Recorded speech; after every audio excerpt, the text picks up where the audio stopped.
Good evening, Johan, and welcome in the new year. We're in 2016. This is the first of what I hope will be at least 50 interviews for 2016. Well, we are permitted to hope. We are permitted to hope, but I have my sort of unquenchable optimism, you see, so I just stick to that. Excellent. I mean, you have been writing these editorials since August 2008, and almost without fail, every week since August 2008. That's it. Quite a lot. That's quite a number, and it's about 1,300 pages worth of material already. We've put it together with Kyle, and that's what came out. Well, 52 per year, and we have a lot of years already. 3 pages each time. I stick to 1,000 words. That's the sort of idea. And I find that it's incredible how much one can put into 3 pages.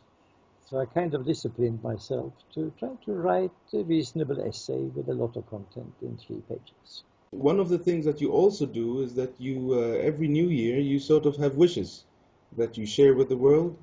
I was very impressed with the wiki wishes that you had, I think in 2011 that was. And this time around it's a bit similar, but it's not 60 plus, it's 20. 20 came about just by chance. I hadn't decided that in advance in any way. But you see, what I try to do in the editorial, Marco, is actually very simple. You can read it as a kind of 3 pages text on peace practice. Peace practice from one particular angle. And you may put it this way, it's something about how you have to think. You have to be conscious of the long shadows of history, for instance. You may believe that you are creating history. Okay, fine, go ahead, create history. But quite a lot of people have been doing that in the past too. They've also created history. And we are the victims, and we are those who have gained from whatever they have done. And the shadows are with us. It might be a good idea to go back to what they did and try to understand that we are cast in the light, often dark, of those shadows. In one of your past editorials, you specify others. When we create history, we are doing the same to others. So that's one of the 20 points. Could you specify a little more? Because in one of your older editorials, you've gone into much detail specifying the role of glory, the role of trauma in what you call the long shadows of history. I think they are terribly important. And you see, it's interesting that only the trauma has been paid attention to, the negative, not the glory. So we have the very famous PTSD, post-traumatic stress disorder. Okay, somebody's traumatized and somebody gets into depression,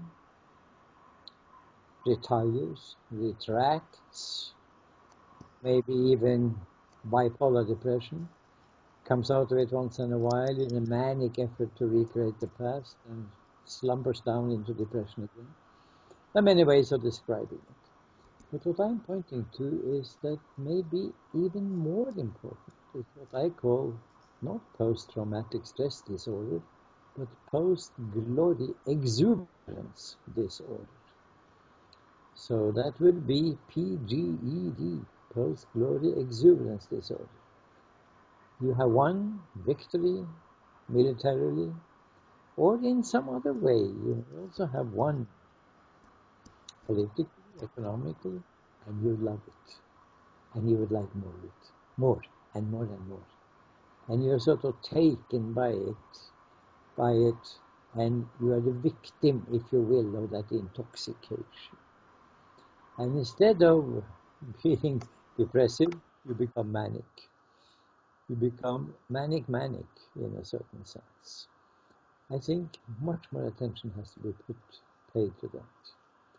And maybe these are 2 types of pathologies. We are hit by traumas, but we are also hit by too much glory. And since I'm always in a sense, driven by Buddhist epistemology. That means the search for symmetry, the symmetric. Could it be that you only see one aspect, one side of the coin, not the other side, so to speak? So when somebody talks about post-traumatic stress disorder, it's almost inevitable that I would come up with the post-exuberance glory disorder. In a sense, it sounds a bit like narcissism. It is narcissism. It certainly is, because you become in love with yourself because of your success.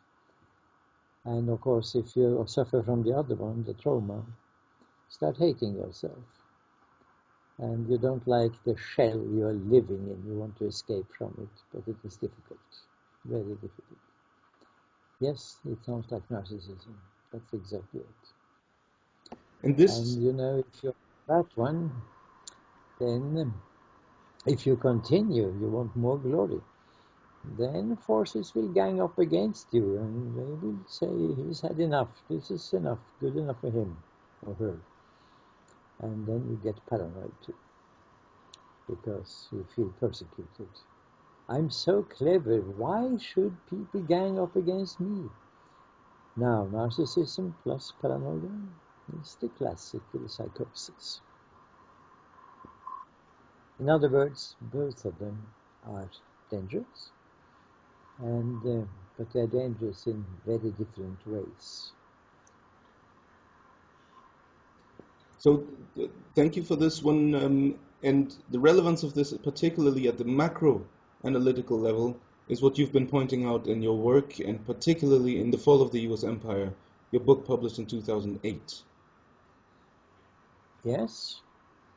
And speaking of the long shadows of history, in 1964, if I'm not mistaken, the United States Army, the Special Operations Research Office, planned a research program in Latin America, and you happen to have been against it, you happen to have opposed it, and you happen to have torpedoed it.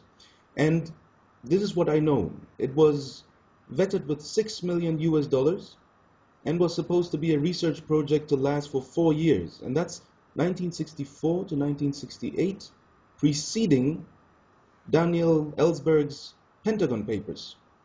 Why did you oppose it? Why did you torpedo it? And what was it about? Well, that was the Project Camelot. And the reason why it is mentioned in this editorial is that I'm asking rhetorically the question, can mindsets be mapped?